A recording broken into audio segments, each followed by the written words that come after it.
Magandang tanghali mga kalibre. Sa hindi pa nakakaalam nito kung paano mag convert ng power supply. So mayroon tayo ditong 4 wires na gagawin. So may mga advantage to at disadvantage itong paggamit ng 4 wires natin. Siguro marami naman ditong gumagamit at marami na nakakaalam nito kung paano gamitin at kung saan ginagamit. So mayroon dito nakalagay na 5 volts hanggang 24 volts. Pero yung ginagamit natin kasi sa aircon, 15 volts pababa. Yung secondary supply. So kailangan natin 15 volts, 12 tsaka 5. Pero hindi tayo pwede mag-set ng 24. So tingnan muna natin itong mga kalibre para sa hindi pa nakakakita. Ito, marami ito sa Lazada eh. Order nyo lang sa Lazada. Marami ito. So sa mga probinsya, mas maganda to kung wala tayong makuha na power supply sa mga board natin. So matibay ito, matibay. Ito siya, ito. Ito yung mukha nito mga kalibre. So tanggalin muna natin yung tali. So ito yung 220, ito yung negative, ito yung positive. So ito naman yung supply natin sa 5 to 24 volts saka itong trimmer nya. So ibig sabihin kung kukuha tayo ng 15 volts kailangan natin to i-adjust para makakuha tayo ng 15 volts kasi ito nga nakalagay pwede siyang ibaba ng 5 hanggang 24. So pag itong gagamitin natin mayroon disadvantage kasi pag nasira ang trimmer nito at papasokan tayo ng 24 volts, so masisira yung board natin dahil ang board natin is 15 volts lang ang kailangan. So mayroon tayong paraan dyan para lalong titibay yung 4 wires natin supply para dun sa conversion natin sa power supply. So ang gagawin na lang natin, i-modify natin para hindi na ito natin magagamit. So ito ituturo ko sa inyo kung paano mag-modify mga kalibre. So ito ang opto, so puputulin lang natin yan. Tapos itong wire tatanggalin natin to. Sa sunod ng video ituturo ko na sa inyo kung paano mag-connection sa board para magana siya. So puputulin muna natin to para makita niyo mga kalibre. Isa-isahin natin to. So ito puputulin ko tong opto mayroon kasing dot yan, 1, 2, 3, 4. Yung 3 kag 4 yung puputulin natin.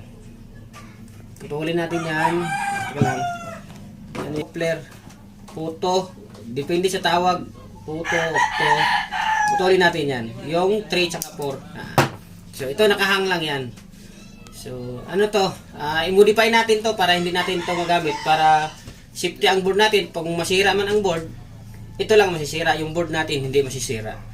So kung gagamitan natin ng trimmer, pag masira ang board, papasok tayo ng 24 volts, madadama yung board natin. Yun ang disadvantage ng 4 wires kasi kaya ituturo natin to. So puputulin natin to, tanggalin natin yan, tatanggalin natin dito. Para lalong titibay siya. Yan. So ngayon, ito na.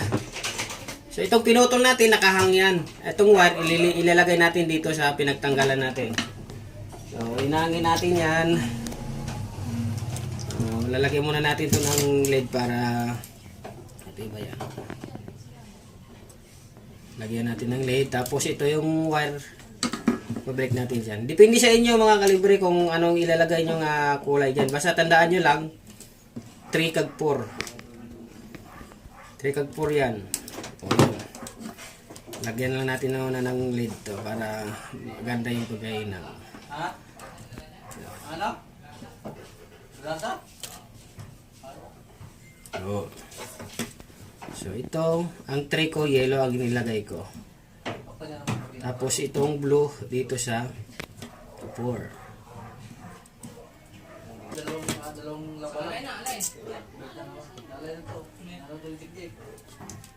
So yan, ito na mga kalibre, ito na yun siya. Ito na yung natawag na modify. So ito nakahang, ilagay natin dito. So ito na yun. So, ganun lang kadali mag-modify mga kalibre. Sa sunod na video, ipapakita ko sa inyo kung paano ilagay. Tingnan nyo ito mga kalibre. Ito na yung finished product ko.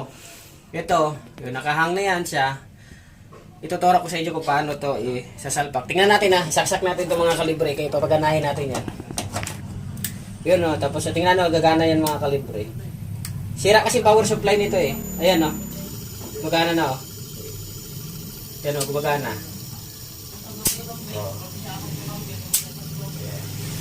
Hindi na tayo kailangan mag-adjust dito sa trimmer para bababa natin yung 15 volts. Modify na natin para safety talaga yung board natin. Hindi masisira. Masisira man ang 4 wires natin. Yung board natin safety. Papalitan na lang natin to pag nasira. Kaya ito, safety siya. So, tested ko na ito mga kalibre. Ngayon ko lang ito i-share sa inyo para doon sa mga malalayo. So, marami ito sa Lazada o sa Shopee. Yan o. So, ayos mga kalibre, sunod na video, ipapakita ko sa inyo kung paano maglagay dito sa board na safety. So, ayos!